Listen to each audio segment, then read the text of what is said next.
Hello friends, आप सभी का हमारे यूट्यूब चैनल पर स्वागत है। तो आपको पता है कि हमने बीपीएससी टी 3 के लिए एक सीरीज चालू स्टार्ट की है, जो कि आपके अभी जितने भी प्रीवियस ईयरली आपके बीपीएससी के थ्रू जो एग्जाम हुए हैं, टीआरई 2 का, टीआरई 1 का, साथ ही आपकी सक्षमता परीक्षा का, तो उसमें जो आपका लेवल रहा है सामान्य अध्ययन का बीपीएससी ट्री, तो उसी के अनुसार ही हम आपके बीपीएससी ट्री जो आपका री एग्जाम होने वाला है उसके लिए हम सामान्य अध्ययन की सीरीज लेकर आए हैं। अभी आप सभी को न्यूज भी आ रही थी कि जो आपका एग्जाम है वो जून में डेट बढ़ गई है, लेकिन अब बताया जा रहा है जो आपका एग्जाम होगा वो 20 जून के समथिंग आपका एग्जाम होगा। तो अभी आपके पास देखा जाए तो पूरा एक मंथ है और एक महीने में हम आपको ये पूरी सामान्य अध्ययन की सीरीज भी कंप्लीट करा देंगे, जिसमें आपके प्रीवियस ईयर में जितने भी शिक्षक भर्ती में जितने भी आपके क्वेश्चन पूछे गए हैं, जिस जिस पॉइंट से आपके पूछे गए वो सारे करा देंगे। साथ ही हमारे यूट्यूब चैनल पर ही आपको आपकी बीपीएससी के जो प्रीवियस ईयर है जितने भी एग्जाम हुए हैं बीपीएससी के थ्रू और बीएसएससी के थ्रू, तो वो सारे हम आपको करा रहे हैं प्रीवियस ईयरली, जिससे आपका जो एग्जाम आने वाला है उसमें सामान्य अध्ययन को लेकर कोई भी आपको दिक्कत नहीं रहेगी। आप वो भी वीडियो वहाँ से देख सकते हैं और एक टॉपिक वाइज वीडियो भी हम आपको चला रहे हैं जो कि बिहार के प्रत्येक एग्जाम के लिए इंपॉर्टेंट है। आप किसी भी एग्जाम में आप उस वीडियो को देख सकते हैं,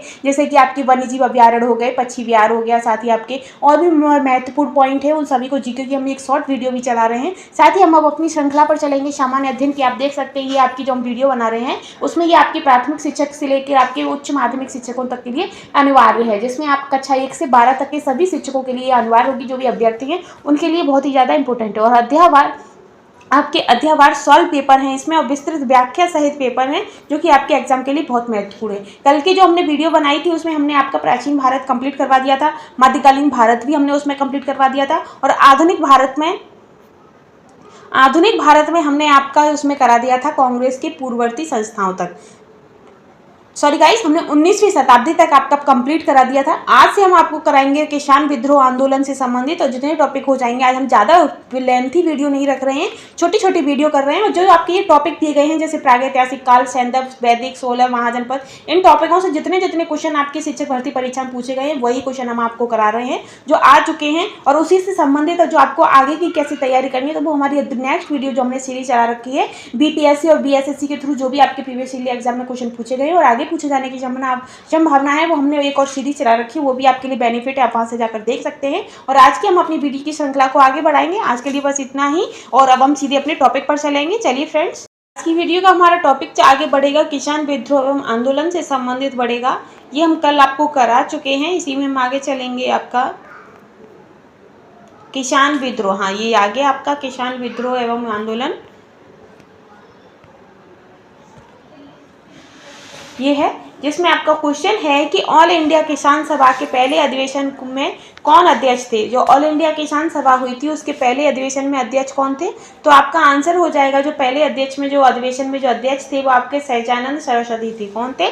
सहजानंद सरस्वती। और ये कब हुआ था, तो ये आपका 1936 कितना 1936 में कांग्रेस के लखनऊ अधिवेशन में अखिल भारतीय किसान सभा का गठन किया गया था। अब क्वेश्चन आपसे एग्जामिनर पूछ सकता है कि जो आपका भारतीय किसान सभा का गठन कब हुआ था, तो आपका आंसर हो जाएगा कि 1936 में लखनऊ का जो अधिवेशन हुआ था कांग्रेस का, उसमें आपके भारतीय किसान सभा का गठन हुआ था, जिसके पहले अध्यक्ष आपके सहजानंद सरस्वती बने थे। ठीक है, आगे हम बढ़ेंगे, नेक्स्ट क्वेश्चन पर चलेंगे। नेक्स्ट क्वेश्चन है आपका, नेक्स्ट क्वेश्चन रहेगा आपका, इसका कलर चेंज कर लीजिए, थोड़ा वैसा हो रहा है।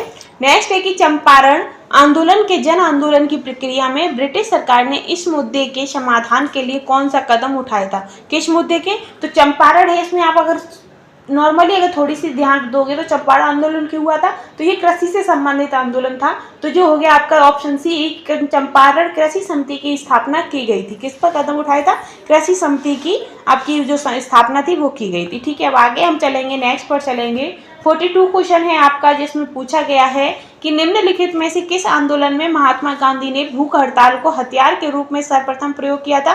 तो भूख हड़ताल के रूप में सबसे पहले जो प्रयोग किया गया था वो अहमदाबाद हड़ताल में किया गया था। और ये हड़ताल कब हुई थी, तो ये हड़ताल आपकी 1918 में हुई थी। ठीक है, आगे हम बढ़ेंगे, नेक्स्ट क्वेश्चन पर चलेंगे। नेक्स्ट क्वेश्चन रहेगा आपका 43 है कि बंकिम चंद्र चट्टोपाध्याय के आनंद मठ में किस विद्रोह का उल्लेख है। तो हमने ये आपको पहले ही बताया है कि जो आनंद मठ है वो सन्यासी विद्रोह से संबंधित है, और आनंद मठ में ही आपका राष्ट्रीय गान जो है वो जो क्या कहते हैं राष्ट्रीय गीत वंदे मातरम भी इसी में ही हो। आनंद मठ के जो रचयिता कौन है, तो वो आपके बंकिम चंद्र जी है। ठीक है, आगे हम चलेंगे नेक्स्ट क्वेश्चन पर। नेक्स्ट क्वेश्चन है आपका नेक्स्ट है कि गांधी जी को विशेष रूप से चंपारण आने और वहां के कृषकों की दयनीय स्थिति को देखने हेतु किसने अनुग्रह किया था? तो किसने अनुग्रह किया था? तो वो राजकुमार शुक्ल थे, जिन्होंने गांधी जी को चंपारण आने के लिए निमंत्रण दिया था या आने के लिए अनुग्रह किया था। और कब? तो 1914 में। ठीक है, 1914-16 की ये घटना है आपकी। ठीक है, आगे हम चलेंगे। नेक्स्ट क्वेश्चन आएगा आपका 45 कि भारतीय किसानों के इतिहास में संगठित सहयोग का प्रथम उदाहरण कहाँ घटित हुआ था? तो प्रथम उदाहरण आपका बिहार एवं बंगाल में हुआ था। ठीक है, और कब? तो 1781 में। कब हुआ था? 1781 में। ठीक है, आगे हम बढ़ेंगे। नेक्स्ट क्वेश्चन है कि भारतीय किसानों के इतिहास में संगठित असहयोग का प्रथम उदाहरण कहाँ से घटित हुआ था? तो इसका आपका आंसर हो जाएगा बंगाल एवं बिहार से। तो बंगाल और बिहार से आपका जो भारतीय किसानों के इतिहास में संगठित जो असहयोग था वो प्रथम बार घटित हुआ था। ठीक है, इसके बारे में और भी जानकारी ले लेते हैं कि भारतीय किसानों के इतिहास में संगठित असहयोग का जो प्रथम उदाहरण है वो 1781। कब? 1781 में बिहार और बंगाल प्रेसिडेंसी में घटित हुआ था, जिसे बिहारी विद्रोह या बंगाल के किसान विद्रोह भी कहा जाता है। ठीक है, आगे हम चलेंगे नेक्स्ट क्वेश्चन पर। नेक्स्ट क्वेश्चन है आपका जिसमें पूछा है कि सूची 1 और सूची 2 को सुमेलित कीजिए और उनके हिसाब से ही हमें आंसर बताना है। तो पहला है आपका ये नील के पौधे लगाने वाला आंदोलन। तो जो नील के पौधों का संबंधित जो आंदोलन था वो किससे संबंधित था? तो वो आपका चंपारण से। फिर है खेतीहर सत्याग्रह, कपास मिल मजदूरों का सत्याग्रह। साथ ही है आपका असहयोग आंदोलन को बंद करने के लिए कौन सा आंदोलन था? तो इससे संबंधित हमें बताना। तो नील का आपका हो जाएगा चंपारण, यानी कि 2 हो जाएगा। साथ ही जो खेतीहर है उसका हो जाएगा आपका खेड़ा सत्याग्रह भी जिसे कहते हैं। और कपास मिल का जो मजदूरों का जो सत्याग्रह था वो अहमदाबाद में। साथ ही जो असहयोग आंदोलन को तो ये आपका चोरा चोरी। तो इसका जो आंसर होगा वो आपका आंसर हो जाएगा ऑप्शन सी। क्या होगा? ऑप्शन सी आपका करेक्ट हो जाएगा। ठीक है, आगे हम चलेंगे नेक्स्ट क्वेश्चन पर। नेक्स्ट क्वेश्चन रहेगा आपका इसी में कि चंपारण नील आंदोलन के दौरान महात्मा गांधी के साथ कौन थे? जब चंपारण का जो नील आंदोलन हुआ था उसमें महात्मा गांधी के साथ कौन कौन थे तो वो हमें बताना है। तो इसमें से आपका आंसर हो जाएगा 1 से अधिक, क्योंकि उस आंदोलन में आपके अब्दुल बराबी थे, नरहरि पाखिर भी थे और महादेव देसाई भी थे। तो ये तीनों ही थे, इसीलिए इसका जो आंसर करेक्ट होगा वो हो जाएगा ऑप्शन डी करेक्ट हो जाएगा। ठीक है, आगे हम बढ़ेंगे नेक्स्ट क्वेश्चन पर। नेक्स्ट क्वेश्चन है आपका कि निम्नलिखित आंदोलनों में से किसका सरदार वल्लभ भाई पटेल द्वारा नेतृत्व किया गया था? तो इनमें से वह आंदोलन कौन सा है जिसमें सरदार वल्लभ भाई पटेल के द्वारा नेतृत्व किया गया है? तो वो आपका बारडोली सत्याग्रह है, जो कि गुजरात में हुआ था। और कब हुआ था? तो 1928 में हुआ था। कब? 1928 में जो बारडोली सत्याग्रह हुआ था उसमें आपके जो सरदार वल्लभ भाई पटेल हैं वो उसमें शामिल थे। और बारडोली सत्याग्रह हुआ कहाँ था? तो ये आपका गुजरात में हुआ था। ठीक है, आगे हम चलेंगे नेक्स्ट क्वेश्चन पर।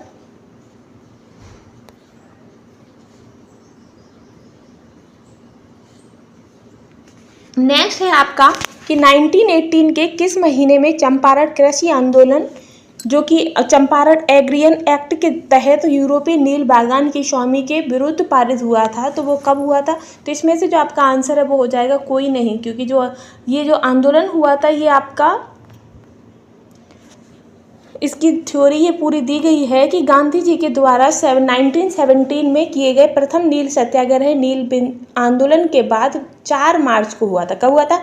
4 मार्च को 1918 को यूरोपीय नील बागान मालिकों के विरुद्ध सरकार ने चंपारण कृषि कानून पारित किया था। ठीक है, कब किया था चंपारण कृषि कानून? तो वो आपका 1918 में। ठीक है, इसी कानून के तहत बिहार, उड़ीसा और बंगाल के कुछ प्रांतों में प्रचलित 3 कठिया पद्धति समाप्त की गई थी। 3 कठिया पद्धति समाप्त कर दी थी। ठीक है, आगे हम बढ़ेंगे नेक्स्ट क्वेश्चन पर। नेक्स्ट क्वेश्चन है आपका कि 1917 में चंपारण सत्याग्रह के दौरान भारत में गांधी के जीवन पर पहले ज्ञात प्रयास के पीछे कौन था? तो पहले ज्ञात प्रयास के पीछे जो आपके थे वो आपके इरविन थे। कौन थे? इरविन थे। ठीक है, तो ये हमारे जो कृषि आंदोलन से संबंधित, जो किसान आंदोलन से संबंधित क्वेश्चन थे वो हमारे कंप्लीट होते हैं। आगे हम बढ़ेंगे आपके कि कांग्रेस की पूर्ववर्ती संस्थाएं। आगे का हमारा इसमें टॉपिक रहेगा कांग्रेस की पूर्ववर्ती संस्थाएं। ठीक है, जिसमें हमारा पहला क्वेश्चन रहेगा कि 1876 में इंडियन एसोसिएशन की स्थापना किसने की थी? तो 1876 में जो इंडियन एसोसिएशन की जो स्थापना हुई थी वो आपकी सुरेंद्र नाथ बनर्जी ने की थी। किसने की थी? सुरेंद्र नाथ बनर्जी ने की थी। और कहाँ पर? तो कलकत्ता में की थी। कहाँ? कलकत्ता। ठीक है, आगे चलेंगे हम नेक्स्ट क्वेश्चन पर बढ़ेंगे। नेक्स्ट है आपका कि मद्रास महाजन सभा की स्थापना किसने कब हुई थी? तो जो मद्रास महाजन सभा की जो स्थापना थी, इसकी स्थापना आपकी 1884 में हुई थी, जो कि इसमें नहीं दिया गया है, इसलिए इसका आंसर हो जाएगा उपयुक्त में से कोई नहीं। कब हुई थी इसकी मद्रास महाजन सभा की? तो 1884 में। ठीक है, आगे हम बढ़ेंगे नेक्स्ट क्वेश्चन पर। नेक्स्ट रहेगा आपका कि हिंदू मेला किसने संगठित किया था? जो हिंदू मेला है वो किसने संगठित किया था? तो इसका जो आंसर रहेगा वो आपका हो जाएगा राजनारायण बोस। क्या रहेगा? राजनारायण बोस। और ये कब की गई थी तो हिंदू मेला? तो ये आपका 1867 को। कब? 1867 को। ठीक है, आगे हम बढ़ेंगे। ये एक तरीके का सामाजिक सांस्कृतिक संस्था थी। कैसी थी? सामाजिक सांस्कृतिक संस्था थी। ठीक है, आगे है आपका कि 1784 में एशियाटिक सोसाइटी ऑफ बंगाल का आरंभ किसने किया था? तो एशियाटिक सोसाइटी ऑफ बंगाल का आरंभ आपका विलियम जोन्स ने किया था। किसने? विलियम जोन्स ने। और कब? तो 15 फरवरी 1784 में। ठीक है, और कहाँ पर? तो कोलकाता में। कहाँ? कोलकाता में किया था आपका, जो कि कहाँ पर? तो फोर्ट विलियम में की थी। कहाँ पर? फोर्ट विलियम में। ठीक है, इन्हें आप ढंग से याद करिएगा, 2-3 बार अगर आप वीडियो को देख लेंगे, सुन लेंगे, तो आपको ये अच्छे से क्लियर हो जाएगा। ठीक है, आगे है आपका ये वाला टॉपिक हमारा खत्म होता है। नेक्स्ट आपका आएगा भारतीय राष्ट्रीय कांग्रेस। तो भारतीय राष्ट्रीय कांग्रेस से संबंधित जितने भी इंपॉर्टेंट क्वेश्चन होंगे जो आपके बीपीएससी के प्री में जो एग्जाम में आ चुके हैं, वही ये सारे पेपर्स हैं। तो इसका हमारा पहला क्वेश्चन रहेगा कि भारतीय राष्ट्रीय कांग्रेस का पहला अधिवेशन कहाँ हुआ था? तो भारतीय राष्ट्रीय कांग्रेस का जो पहला अधिवेशन था वो आपका कहाँ हुआ था? तो सभी को पता है कि बम्बई में हुआ था। कहाँ पर? बम्बई में हुआ था। और कब? तो 1885 में हुआ था। कब हुआ था? 1885 में हुआ था। और इसकी अध्यक्षता किसने की थी? इसकी जो किसने की थी? तो ये जो थे आपके A.O. ह्यू, वो इसकी सबसे पहले इसकी अध्यक्षता की थी। और जो इसके अध्यक्ष कौन बने थे? तो वो आपके व्योमेश चंद्र बनर्जी थे। कौन थे? व्योमेश चंद्र बनर्जी थे। ठीक, आगे हम बढ़ेंगे, नेक्स्ट क्वेश्चन पर चलेंगे। नेक्स्ट रहेगा आपका कि भारतीय राष्ट्रीय कांग्रेस की प्रथम महिला अध्यक्ष कौन थी? तो आप सभी को पता ही होगा कि प्रथम भारतीय महिला अध्यक्ष कौन थी? तो वो आपकी एनी बेसेंट थी। कौन थी? एनी बेसेंट थी। और ये कब बनी थी? तो 1917 का जो अधिवेशन हुआ था उसकी अध्यक्षता आपकी प्रथम महिला थी, जिन्होंने एनी बेसेंट, जिन्होंने इसकी अध्यक्षता की थी। महिला भी ये थी पहली। और ये अधिवेशन कहाँ हुआ था? तो ये आपका जो 1917 का जो अधिवेशन था वो आपका कलकत्ता में हुआ था। ठीक है, आगे हम बढ़ेंगे नेक्स्ट क्वेश्चन पे।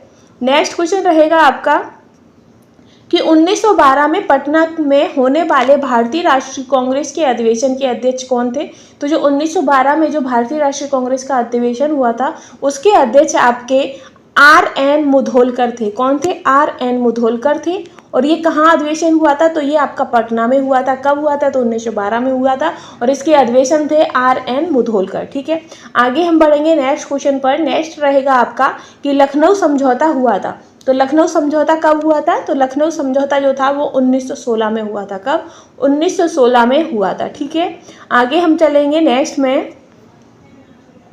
नेक्स्ट है आपका 59 कि भारतीय राष्ट्रीय कांग्रेस का गया अधिवेशन किस वर्ष हुआ था? तो भारतीय राष्ट्रीय कांग्रेस का जो गया अधिवेशन था वो आपका हुआ था गया अधिवेशन, एक सेकेंड, तो ये आपका हुआ था 1922 में। क्या कब हुआ था? 1922 में आपका गया अधिवेशन हुआ था। ठीक है, आगे चलेंगे हम नेक्स्ट पर। नेक्स्ट क्वेश्चन है आपका 60 वाला, जिसमें दिया गया है कि 1922 में आयोजित भारतीय राष्ट्रीय कांग्रेस के गया अधिवेशन के अध्यक्ष कौन थे? गया अधिवेशन हुआ था आपका 1922 में और इसके अध्यक्ष कौन थे? तो इसके अध्यक्ष जो थे वो थे आपके चित्तरंजन दास। कौन थे? चित्तरंजन दास। ठीक है, आगे चलेंगे हम। नेक्स्ट क्वेश्चन है 61 में आपसे पूछा गया है कि भारतीय राष्ट्रीय कांग्रेस के किस अधिवेशन में चंपारण, तो जो भारतीय राष्ट्रीय कांग्रेस के किस अधिवेशन में चंपारण समस्या का चर्चा का विषय बना था? तो कौन सा अधिवेशन था? तो वो आपका 1916 का था। कौन सा था? 1916 का। और ऑप्शन में आपका 1916 है नहीं, इसके लिए आपका आंसर हो जाएगा ऑप्शन ई। लेकिन इसका जो करेक्ट आंसर रहेगा 1916 का जो अधिवेशन था उसमें जो मुख्य विषय था वो आपका चंपारण का आंदोलन था। ठीक है, आगे चलेंगे हम नेक्स्ट क्वेश्चन पर।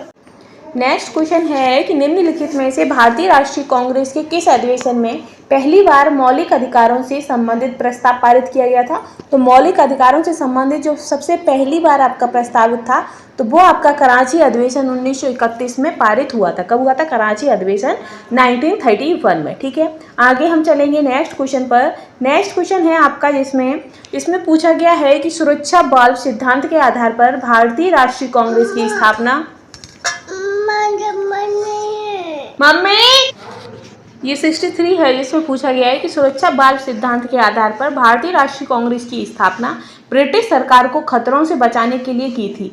ये उपयुक्त विचार किस नेता ने दिया था? तो ये जो विचार था ये लाला लाजपत राय ने दिया था। कब दिया था और इन्होंने ये किस में दिया है? तो इन्होंने जो उनकी पुस्तक है जिसकी इन्होंने रचना 1916 में की थी, यंग इंडिया। तो यंग इंडिया में जो सेफ्टी वाल्व थ्योरी है वो उन्होंने ही दी है, जो कि लॉर्ड डफरिन के दिमाग की उपज थी। किसकी उपज थी? लॉर्ड डफरिन के दिमाग की उपज थी सेफ्टी ऑफ बल्ब थ्योरी, जो कि इन्होंने अपनी पुस्तक 1916 में जो इन्होंने राइट की थी उसमें दिया है यंग इंडिया में कि सेफ्टी बल्ब जो थ्योरी है वो लॉर्ड डफरिन के दिमाग की उपज थी। और ये विचार किसका है? तो ये विचार आपका लाला लाजपत राय का है। क्वेश्चन आपसे घुमा के ये भी पूछ सकता है कि यंग इंडिया किसकी बुक है? तो ये आपका आंसर हो जाएगा लाला लाजपत राय। ठीक है, आगे हम चलेंगे। नेक्स्ट क्वेश्चन है आपका कि भारतीय राष्ट्रीय कांग्रेस के किस अधिवेशन में पुणे स्वराज्य का सिद्धांत संग्रहित हुआ था? तो पुणे साम्राज्य जो पूर्ण स्वराज्य का जो सिद्धांत था वो आपका 1929 यानी कि लाहौर अधिवेशन में रखा गया था। 1929